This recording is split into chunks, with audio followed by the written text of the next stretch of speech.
बार फिर से स्वागत है आपका न्यूज इन मिरर में और मैं हूं आपके साथ निशात्री। कल जिस तरीके से भारत जोड़ो यात्रा जम्मू कश्मीर में प्रवेश करने वाली है और ठीक उसके एक दिन पहले और अभी की बात करते हैं तो राजौरी में एक आईडी जो एक्सप्लोजिव है वो बरामद किया गया है। आपको ये भी बता दें कि सबसे इसमें सुखद खबर ये रही है कि कोई भी हताहत नहीं हुआ है। मौके पर ही जब वो आईडी मिली है तो उसकी जानकारी जो है लोकल लोगों द्वारा पुलिस को दी गई है, जिसके चलते बॉम्ब डिफ्यूजल सेक्शन जो है वो वहां पर पहुंचा है और उनके द्वारा वो बॉम्ब को डिफ्यूज भी किया गया, यानी वो आईडी को जो है वो डिफ्यूज किया गया। जिस तरीके से कल भी डीजीपी दिलबाग सिंह द्वारा एक बड़ी स्टेटमेंट दी जा रही थी जिसमें ये कहा जा रहा था कि सिक्योरिटी को लेकर लगातार जो है वो एजेंसीज अलर्ट हैं और इस पूरी बात की जानकारी जो है वो राहुल गांधी तक भी पहुंचाई जा रही है कि कश्मीर की अगर बात करें तो लगातार जिस तरीके से आतंकवादी हमले वहां पर हो रहे हैं, अगर कल की बात करते हैं तो बड़गाम में 2 आतंकवादियों को ढेर किया गया है। उससे पहले जम्मू में भी अगर सिधड़ा की बात करते हैं तो लगभग 28 दिसंबर का ही वो दिन है जब सिधड़ा की बात करते हैं तो वहां पर भी 4 आतंकवादियों को जम्मू कश्मीर पुलिस ने ढेर किया था। और वहीं पर अभी 1 जनवरी की बात करते हैं तो राजौरी के ढांगरी में जिस तरीके से आतंकवादियों ने हमला किया है, सिविलियंस को घायल किया है और उसके अगले दिन 2 जनवरी की अगर हम बात करते हैं तो एक आईडी वहां पे जो कि बस्ट हो गया, जिसके कारण 2 मासूम बच्चों की जान चली गई। लेकिन अगर आज की ही बात करते हैं तो आज फिर से राजौरी के गवर्नमेंट मेडिकल कॉलेज की अगर बात करते हैं तो बताया जा रहा है कि उसके पास एक आईडी जो है जो कि वहां पर किसी बैग में बताया जा रहा है एक टिफिन था, टिफिन के अंदर वो आईडी डाला हुआ था, उसको काले रंग के पॉलिथीन के साथ रैप किया हुआ था और वो वहां पर मिला है। कुछ लोकल लोगों की नजर पड़ी कि कुछ ब्लैक कलर का बैग जो है यहाँ पर पड़ा हुआ है, आखिर इसमें क्या हो सकता है। आपको बता दूं कि जब वो बैग को देखा गया और उसमें ये एक आईडी जो था वो पाया गया और तुरंत से ही जो मौके पर बम विरोधक दस्ता होता है वो वहां पर पहुंचा और उसको डिफ्यूज किया। हालांकि राजौरी में काफी पैनिक इस चीज से फैल गया लेकिन खतरे से निकल गया। और आपको बता दूं कि जिस तरीके से कल भी डीजीपी दिलबाग सिंह द्वारा एक बड़ी स्टेटमेंट दी जा रही थी जिसमें यह कहा गया था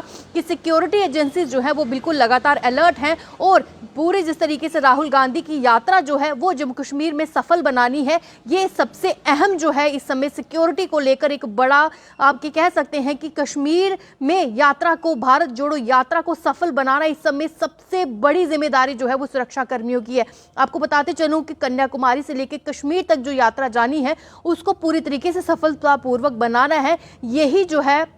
कहीं ना कहीं बड़े दूर तक जो है इंटरनेशनल तक ये जो मैसेज जो है वो पहुंचाएगी। वहीं पर आपको बता दूं कि उसके ठीक एक दिन पहले राजौरी में आईडी मिलने का आप मतलब समझ सकते हैं, तो कहीं ना कहीं अभी भी सिक्योरिटी को लेकर लैप्स जो है वो देखा जा सकता है। जबकि ये कहा गया है कि राजौरी की बात करते हैं तो लगभग वहां पे 1500 कंपनीज जो हैं वो डिप्लॉय की गई हैं जो कि राजौरी के आसपास के एरिया की, पुंछ की बात करते हैं तो पूरी तरीके से जो है वो सुरक्षा देख रही है। वहीं पर विलेज डिफेंस कमेटीज जो कि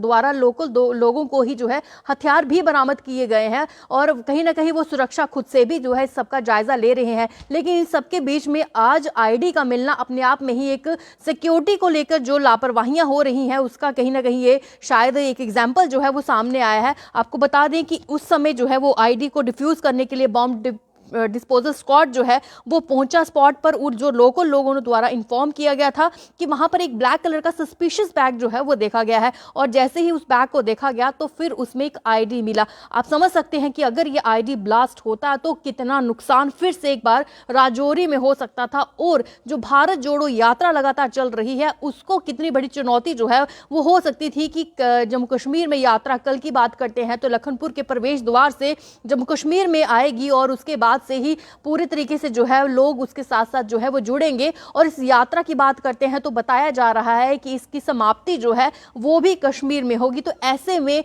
डीजीपी दिलबाग सिंह द्वारा भी ये कहना था कि सारी एजेंसीज जो है वो अलर्ट कर दी गई हैं और ये मैसेज राहुल गांधी तक भी पहुंचाया जा रहा है कि जम्मू में इस तरीके के हालात जो है वो बने हुए हैं। तो कहीं ना कहीं इन सब चीजों पर जो है अब सबसे बड़ी बात यही है कि क्या हमारी सिक्योरिटी जो जम्मू कश्मीर पुलिस, हमारी जो हमारी एजेंसीज हैं या फिर ये कहें कि हमारे जो आर्मी के जवान लगातार जो है वो सुरक्षा चौकसियों पर नजर बनाए हुए हैं, क्या कहीं वहां पर चूक हो रही है? तो ये काफी ज्यादा सवाल जो है यहाँ पर उठ रहे हैं, क्योंकि जिस तरीके से लोगों में पैनिक फैल गया था कि क्या राजौरी एक बार फिर से दहलने वाला है, क्योंकि जम्मू कश्मीर की अगर बात करते हैं तो 1 जनवरी की जो जम्मू कश्मीर की शुरुआत है वो अच्छी नहीं रही, और उसके बाद से ही जम्मू कश्मीर में अलग अलग तरीके की जो है वो स्टेटमेंट देखी जा रही है। कुछ दिन पहले अमित शाह जिस तरीके से जम्मू कश्मीर में आए थे, उनका राजौरी का ढांगरी का जिस तरीके से दौरा था,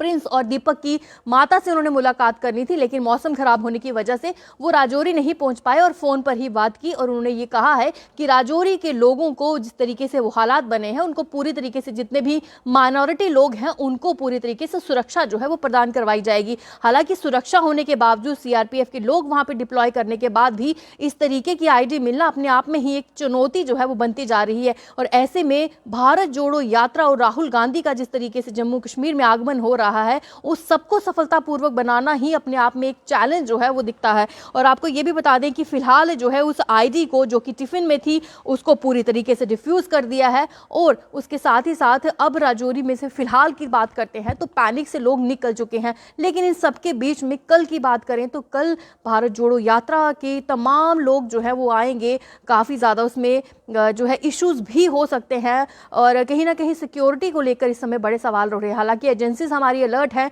और सुरक्षा का जायजा जो है खुद से लिया जा रहा है, और तमाम ऑफिसर्स डिप्लॉय किए गए हैं, पूरे रास्ते जो है क्लियर किए हैं, कहाँ उन्होंने रुकना है, कहाँ से उनकी जो यात्रा है विराम होगी, कहाँ से फिर यात्रा की शुरुआत होगी, ये सब चीज़ें पहले से ही जो है वो सेट हो चुकी हैं। लेकिन बावजूद इसके कि जम्मू में तो कहीं ना कहीं सुरक्षा के पूरे प्रबंध जो है वो किए जा रहे हैं, लेकिन कश्मीर में कहीं ना कहीं इस यात्रा को सफलतापूर्वक बनाना इस समय सिक्योरिटीज़ के लिए काफ़ी ज़्यादा जो है एक बड़ी चुनौती जो है वो देख रही हैं। अब देखते हैं कि जिस तरीके से कल भारत जोड़ो यात्रा की आगमन लखनपुर से होता है, किस तरीके का जो है सिक्योरिटी का इंतजाम रहेगा, क्या कुछ रिपोर्टिंग रहेगी, हम आपको पूरी तरीके से पहुंचाने का प्रयास करेंगे। लेकिन फिलहाल तक के लिए बड़ी अपडेट से दीजिए मुझे इजाजत। नमस्कार।